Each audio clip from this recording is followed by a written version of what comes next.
Does making $10,000 a month with digital products sound so far away and like it might never happen?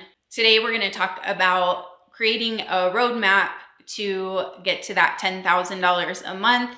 And I think you might be surprised at how easy it can be if you have the right strategy in place. So the first thing we want to look at is pricing. What's the pricing for your current products if you have some in your shop? Are you selling very low cost digital products and selling on Etsy? Are you slashing your prices in order to compete with other Etsy sellers? If you're pricing your products really low to compete on Etsy or anywhere else, you could be costing yourself hundreds or even thousands of dollars.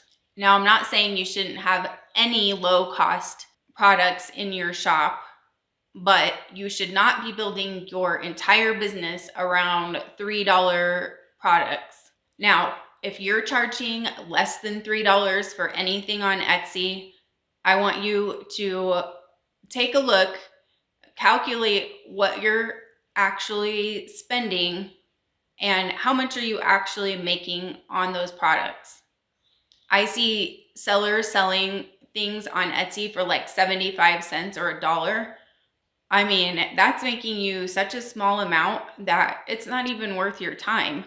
Once you look at the Etsy selling fees, the Etsy listing fees, and then on top of that, you could be getting traffic from the Etsy offsite ads, which is another 15%. And on top of that, they have whatever fees they're paying for the design software that they're using and any graphics or fonts that they purchase. This just doesn't work out to be a profitable business at all. So a better pricing strategy is to have some low cost products, some medium cost products, and then some high cost products. So let me tell you, if you are selling only $3 products in your Etsy shop, you're gonna have to make 4,255 sales per month to reach $10,000 a month. I don't know about you, but that number makes me feel sick to my stomach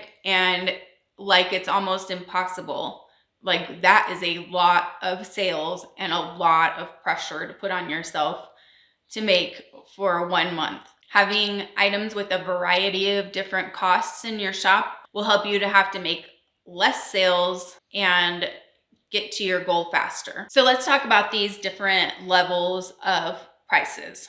So the low cost items should be stuff that takes you a couple hours or less to make. So like 1-page products or things that are just super simple for you to design and create. So these would be like $3 to $10 products. Your medium cost items might take a little bit longer to make, but you should be able to charge anywhere from like $15 to $30 for these items. So the time that you put in up front will pay off in the end. So for medium cost items, you could do workbooks, ebooks, planners, tutorials, just to name a few. You can also buy PLR templates to make this process simpler. And if you don't know what that is, it's basically templates that you can buy that you're allowed to resell. So a lot of times you'll be able to use them just as they are. You don't have to make any changes if you don't want to, but they'll also usually make it so that you are able to use a specific software or something and change it up.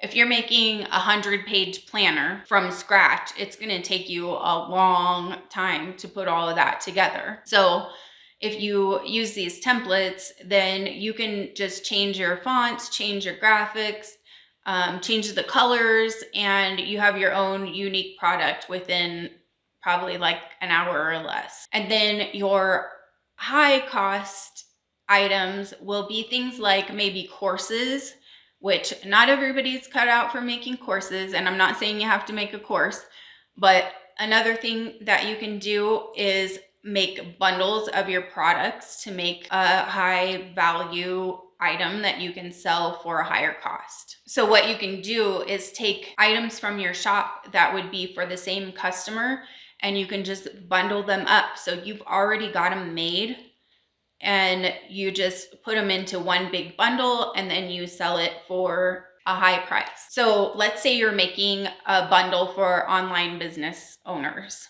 You can have a business planner, you can have a job estimate sheet, you can have an invoice, you can have a social media planner, a brand kit, a business plan template, a shipping tracker, and a sales tracker. Basically, in these bundles, you want to just make it everything that somebody would need to accomplish the thing they're trying to accomplish. Then they don't have to go looking in any other shops for anything that they need. You've given them the answer right there, and it's a no-brainer for them to buy it. The next thing is, what's the value to your customers? Knowing what the value is to your customers is the key to being able to charge whatever you want for your digital product. If you don't have any idea how your product is gonna help someone, it's gonna be really hard for you to get that across to them and make them understand why they need your product. So before, not after you make a product, I want you to think about, how is this product going to help someone, make their life better, or bring them some kind of happiness or joy? Also, think about what you can add to this product that's going to make it even more helpful and valuable to them. We want to create things that just cannot be passed over. The more helpful it is, the more valuable it is, and the more you can charge for it. So the first step is going to be knowing who your audience is. And if you're already selling products, then you might have some idea of who your audience is. If you want to design products, you need to think about who you want to sell to. Let's say you really enjoy making like educational worksheets. So your customer would be teachers or homeschool moms. If you need ideas of what your audience struggles with, go to Google and type in, what do blank struggle with? And in the blank, put in whoever your audience is. So what do teachers struggle with? And then that'll help you be able to make products for those people. And then once you start discovering what those struggles are, I want you to make a list of those so that you can refer back to it when you're making your products. Go back to that list and see, okay, what's the struggle and what can I make to help with that? These are all things that you're going to need to understand in order to be able to write a great product listing, a great product description that really draws your audience in and makes them see the value in your product. Okay, so let's talk about where you're selling. If you're just selling on a site like Etsy and you're competing on price, you're probably costing yourself a lot of money. Now, Etsy has its place. Don't get me wrong. It definitely has its place. Etsy is a great place to start if you're a brand new seller because they have traffic and an audience. But the thing is, it's getting more and more and more saturated every day with more and more sellers. I've seen a huge change in the amount of sellers since 2020 and when the pandemic started. So when I started on Etsy, I'm going to be honest, it was a lot easier than it is now. I didn't really have to drive traffic to my Etsy shop in order to get sales. Now things are changing.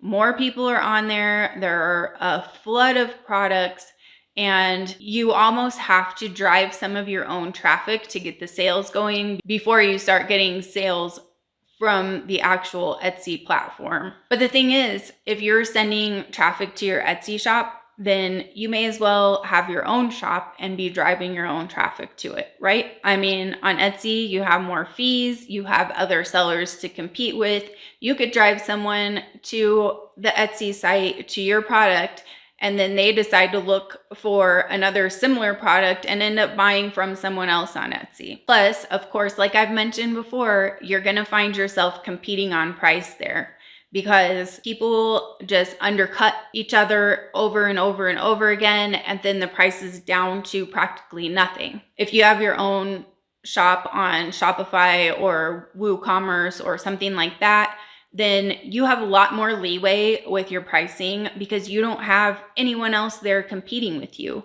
You send someone to your product and that's the only option that they have.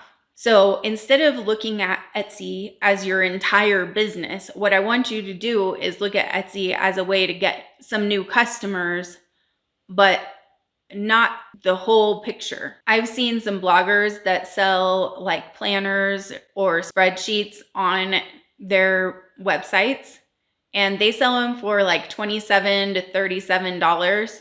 And if you go on Etsy, the same thing would be less than $10. So you can see how much money you could be losing by only selling on Etsy. Plus, when you sell on your own website, you can add upsells to the checkout process. So for instance, if somebody goes to check out for a planner and you have something else that goes with that, you can offer them like a discount to buy the additional product at the same time. So this increases your cart value, and Etsy doesn't have anything like that, no option like that for you. So let's do a little example here of a mix of products that you could use to get to $10,000. So let's say that you have a course, which again, like I said, you don't have to do courses. I just am throwing this in here because there are lots of different kinds of digital products and I want to include everyone here. So let's say you have a course for $100. Then you have a bundle that you sell for $50. Then you have some printable planners that are $15. And then you have some one-page printables that are $5. If you sold 50 courses, 50 bundles, 100 planners, and 200 of your one-page printables, you would hit the $10,000 mark. That's only 400 sales compared to 4,255 if you were selling only low-cost digital products. Doesn't that sound a lot more doable? So if I were trying to get to $10,000 a month with my digital product business, just starting out or revamping it, what I would do is I would make 10 low-cost items and then 10 medium-cost items that go with those low-cost items. So all of these 20 items would be for the same customer. And then I would take as many of those items that make sense and I would put them into a high price bundle. And then I would just do that over and over again, whether it's for the same customer or whether it's for a different customer. I would just keep creating 10 low cost, 10 medium cost, and then bundle for one customer. And just keep doing that over and over again until I had my shop to the point that I felt like I have enough things in there that I can get to that $10,000 mark. Be sure to watch this video here if you want to see the daily habits that I use to get to $10,000 a month.